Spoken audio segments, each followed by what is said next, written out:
রায়মার্টিন প্রশ্নবিচিত্রা থেকে সপ্তম শ্রেণীর ভূগোলের 5 নম্বর মডেল সেটটি সলভ করে দেখাবো।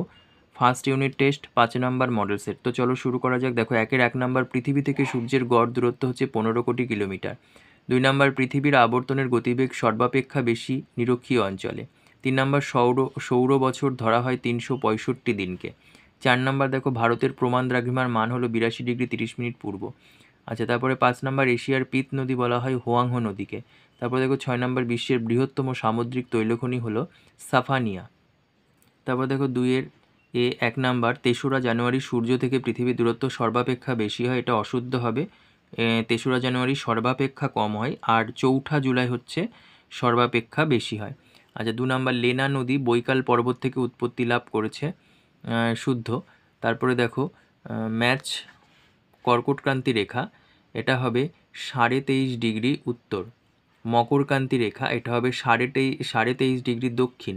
মূল মধ্য রেখার মান 0 ডিগ্রি। উত্তর মেরুবিন্দু, এটা হবে 90 ডিগ্রি উত্তর। আচ্ছা, তারপরে দেখো 1 নম্বর, মুক্তিবেগ কাকে বলে, এটা পেয়ে যাবে 24 পেজের 6 নম্বর কোশ্চেন। দেখো মুক্তিবেগ কাকে বলে এখান থেকে পড়ে নেবে। তারপরে দেখো 2 নম্বর, অধিবর্ষ কি, 14 পেজের 3 নম্বর কোশ্চেন। রায়মার্টিন সহায়িকা অধিবর্ষ বা লিপিয়ার, এখান থেকে পড়ে নেবে। সংজ্ঞা নির্ণয়ের পদ্ধতি।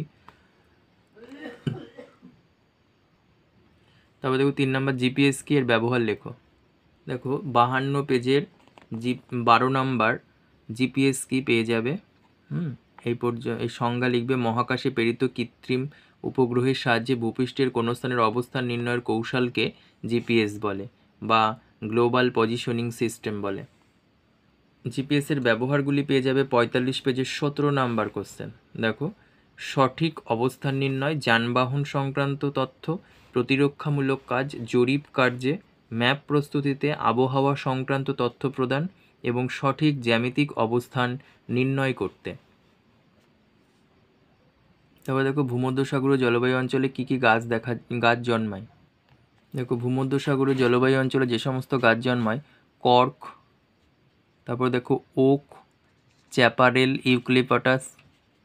ইউক্যালিপটাস প্রভৃতি চিরহরিৎ বৃক্ষ, ল্যাভেন্ডার, রোজমেরি, লরেল প্রভৃতি ঝোপ ও গুল্মজাতীয় উদ্ভিদ, এছাড়াও জলপাই, আঙুর, লেবু ইত্যাদি টক জাতীয় ফলের গাছ জন্মায়।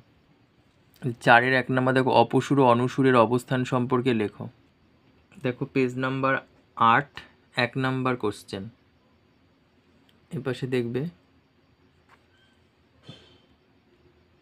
তারপরে দেখো এই চিত্রটা ভালো করে আঁকবে। পৃথিবীর অপসূর ও অনুসূর অবস্থানের প্রভাব,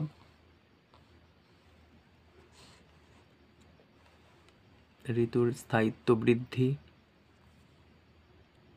তারপরে দেখো 2 নম্বর, অক্ষরেখা ও দ্রাঘিমা রেখার 4টি করে বৈশিষ্ট্য লেখো। 42 পেজে পেয়ে যাবে 3 নম্বর কোশ্চেন, অক্ষরেখার বৈশিষ্ট্যগুলো। দেখো পূর্ব পশ্চিমে বেষ্টন করে আছে, আকৃতি পূর্ণবৃত্ত, মান সর্বনিম্ন মান 0 ডিগ্রি, সর্বোচ্চ মান 90 ডিগ্রি, সংখ্যা দেখো 179টি। তারপর দেখো প্রকৃতি, অক্ষরেখাগুলি প্রত্যেকটি দ্রাঘিমা রেখাকে সমকোণে ছেদ করে। তারপরে দেখো দ্রাঘিমা রেখাগুলির বৈশিষ্ট্য, বিস্তার, আকৃতি ও দৈর্ঘ্য। তারপরে দেখো মান, কৌণিক যোগফল, প্রকৃতি, অক্ষরেখার সঙ্গে সম্পর্ক, স্থানীয় সময়ের সঙ্গে সম্পর্ক, প্রধান রেখা, জলবায়ুর সঙ্গে সম্পর্ক। তারপর দেখো এশিয়ার উত্তরবাহী নদীগুলিতে প্রায়শই বন্যা হয় কেন। দেখো এশিয়ার উত্তরবাহী নদীগুলিতে প্রায়শই বন্যা হয় কেন, 235 পেজের 1 নম্বর কোশ্চেন। এই পর্যন্ত লিখবে। দেখো মহাবিষুব ও জলবিষুব বলতে কি বোঝো। 22 পেজের 7 নম্বর কোশ্চেন। দেখো মহাবিষুব বলতে কি বোঝো। 8 নম্বর, 22 পেজে 8 নম্বর, জলবিষুব বলতে কি বোঝো। দেখো এর ফলাফল আছে পর্যন্ত। তারপরে দেখো ভূমধ্যসাগরীয় জলবায়ু অঞ্চলের প্রধান বৈশিষ্ট্যগুলি কি কি। 228 পেজে দেখো পেয়ে যাবে 4 নম্বর পয়েন্ট। এই দেখো জলবায়ুর প্রধান বৈশিষ্ট্যগুলো কি, এই পর্যন্ত বলবে। তারপরে দেখো নিরক্ষীয় জলবায়ু অঞ্চলের স্বাভাবিক উদ্ভিদগুলি কি কি। দেখো নিরক্ষীয় জলবায়ু অঞ্চলের স্বাভাবিক উদ্ভিদ আবলুস, mahogany, rosewood, rubber, ironwood, cocoa, cinchona ইত্যাদি। তারপর দেখো 3 নম্বর, এশিয়ার পামির গ্রন্থি থেকে নির্গত পূর্ব ও পশ্চিমে পর্বতগুলোর নাম লেখো। দেখো পামির গ্রন্থি থেকে পূর্ব দিকে হিমালয়, লাদাখ ও কারাকোরাম পর্বত, এবং কারাকোরামের উত্তরে কুয়েনলুন ও আলতিনতাগ, উত্তর পূর্ব দিকে আলতাই, খাঙ্গাই, আরও উত্তরে ইয়াবলোনাই ও স্তানোভয় পর্বত অবস্থিত। আচ্ছা, পামির গ্রন্থি থেকে পশ্চিম দিকে বিস্তৃত পর্বতগুলি হলো তোমার হচ্ছে সুলেমান ও হিন্দুকুশ পর্বত। তারপরে দেখো 4 নম্বর, ইয়াংসি নদীর অববাহিকার অর্থনৈতিক সমৃদ্ধির কারণ লেখো। দেখো ইয়াংসি কিয়াং অববাহিকার অর্থনৈতিক সমৃদ্ধির কারণ: বিস্তীর্ণ সমতল ভূমি, অনুকূল জলবায়ু, পর্যাপ্ত জল, কৃষিকাজের উন্নতি। তারপরে এদিকে দেখো